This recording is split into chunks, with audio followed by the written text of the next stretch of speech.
Your grandfather didn't fail. He didn't lose the farm because he was careless. He didn't lose the business because he made bad decisions. He didn't end up working for someone else his entire life because that was the natural order of things.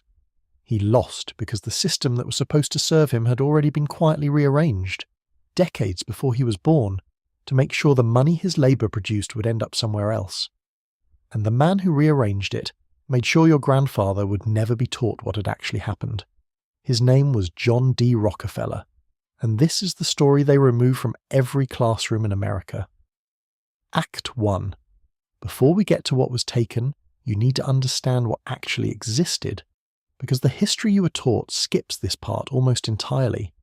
Before 1865, your great-great-grandfather could walk into a bank in his own town. Not a branch of some institution headquartered 1,000 miles away.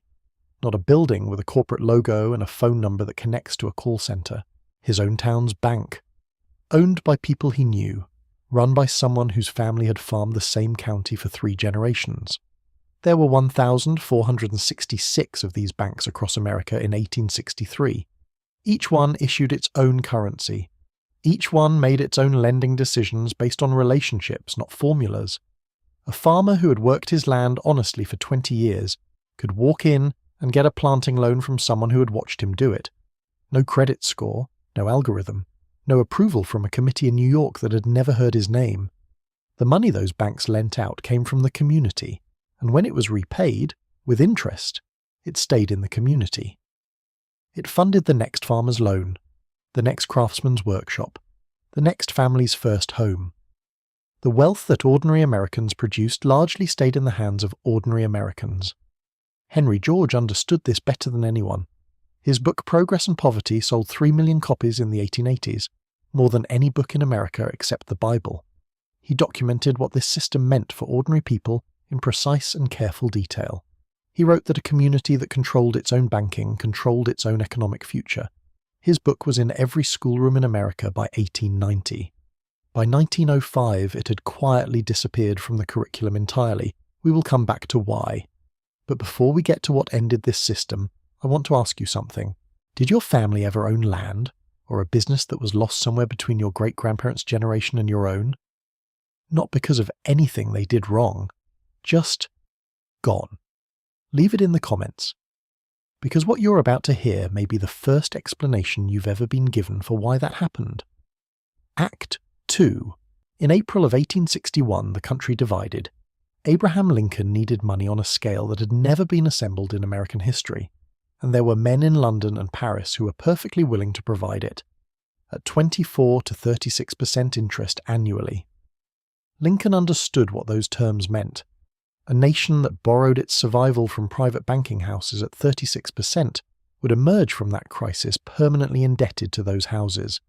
The independence that Americans had built over 80 years would be quietly transferred, not through any battle, not through any vote, but through a loan agreement signed in desperation. He declined. Instead, Lincoln did something that the banking establishment had spent a century trying to prevent any government from doing. He printed the money himself. In 1862, the Treasury issued $150 million in United States notes. Not bonds, not borrowed currency. Government money, printed directly, backed by the full faith of the United States, owed to nobody. People called them greenbacks because of the green ink on the back. The reaction from the financial establishment was immediate.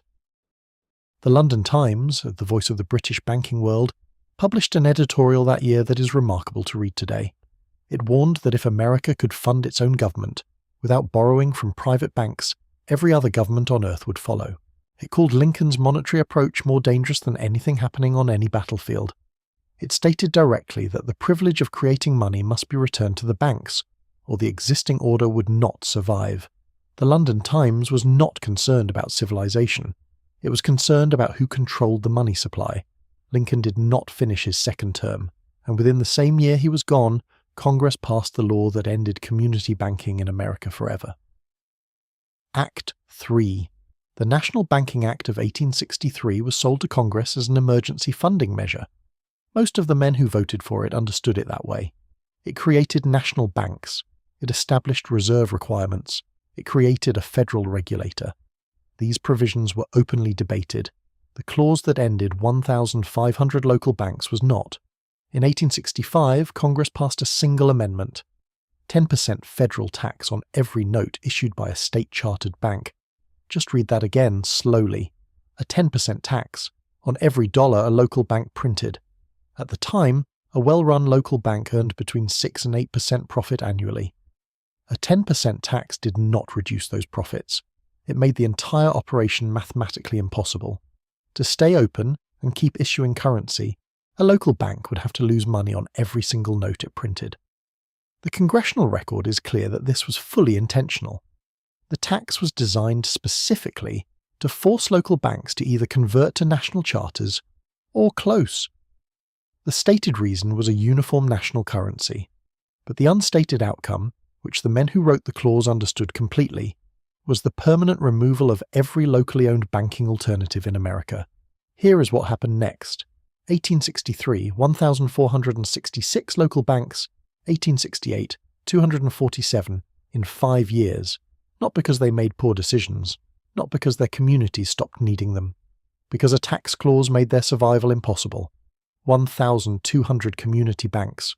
Gone. Stop here for a moment. 1,200 banks. In 5 years. Not through failure, through a tax. If you learned about this in school, I genuinely want to know.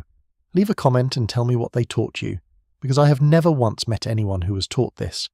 And I think that gap between what happened and what was taught is more important than the number itself, and the new national banks that replaced them operated under a completely different set of rules. They were required to hold their reserves not in local vaults, but in approved reserve cities, primarily New York. The money that had circulated in your great-grandfather's county, funding his neighbours' farms, his town's businesses, his community's growth that began moving east, not because the market demanded it, because the law required it. There was one young man in Cleveland, Ohio, watching all of this happen, and he understood exactly what it meant. Act 4. In 1863, John D. Rockefeller was 24 years old. Ordinary circumstances, produce merchant. Nothing remarkable about him by any measure available in the documentary record. But Rockefeller understood something that almost nobody else was saying out loud. The removal of local banking did not eliminate the need for credit. It concentrated the control of credit in New York. And whoever controlled New York credit controlled the terms on which every American business could grow, or couldn't. He spent the next decade positioning himself inside that system. By 1870, he had founded Standard Oil. By 1872, he had negotiated what became known as the South Improvement Company arrangement, a private agreement with railroads that gave Standard Oil shipping rates that no competitor could access. Those railroads were financed by New York national banks, the same banks that had absorbed the deposits of communities whose local institutions had been taxed out of existence.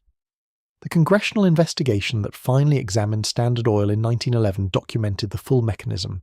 Rockefeller's company received undisclosed rebates from railroads. Those railroads were financed by New York banks. Those banks operated within the national framework the 1865 tax clause had created. Every competitor who might have challenged Standard Oil was borrowing from institutions that had every financial incentive to keep Rockefeller's credit terms favourable, and everyone else's expensive. The outcome could have been predicted by anyone who understood what the 1865 tax clause had actually done. By 1882, Standard Oil controlled 90% of American oil refining. By 1895, National City Bank of New York, the institution most closely associated with Rockefeller's financial network, was the largest bank in the United States. It had not grown by serving more communities. It had grown by absorbing the deposits of communities whose local banks had been taxed out of existence 30 years earlier. In 1912, Congress finally looked directly at what had become of American banking.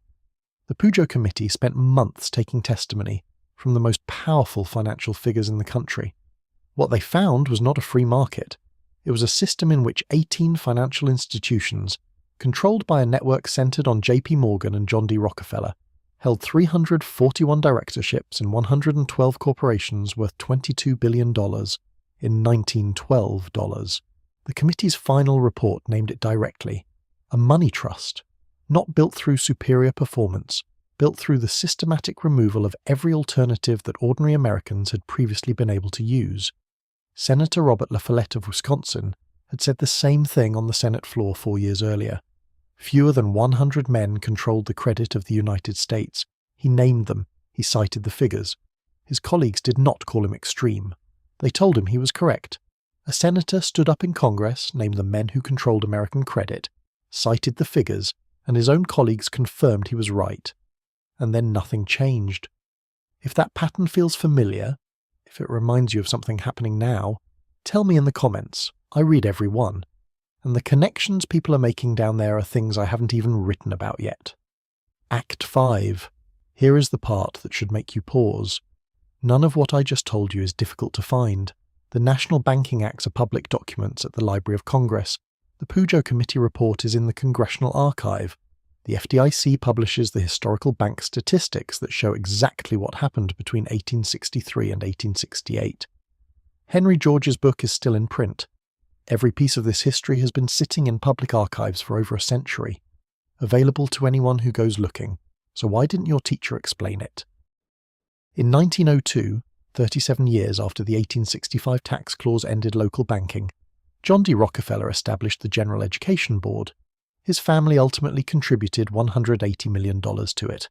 The board's purpose, in its own published documents, was to standardize American schooling.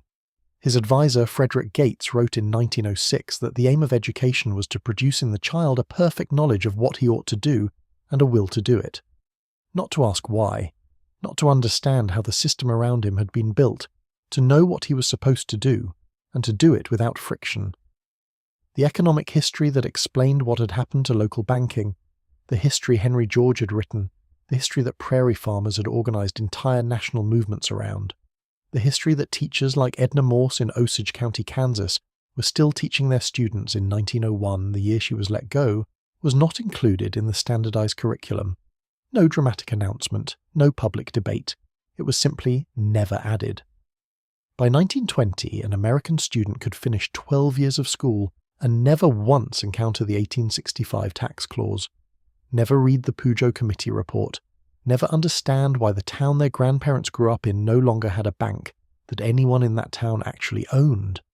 They would be taught that markets were efficient, that consolidation was progress, that what they saw around them, a banking system controlled from New York, a credit system accessible only on terms set by institutions with no connection to their community, was the natural and inevitable result of economic development, not the deliberate outcome of a tax clause, not the foundation on which one man built the largest private fortune in American history, not history that had been quietly left out of their education by the same man who had built that fortune.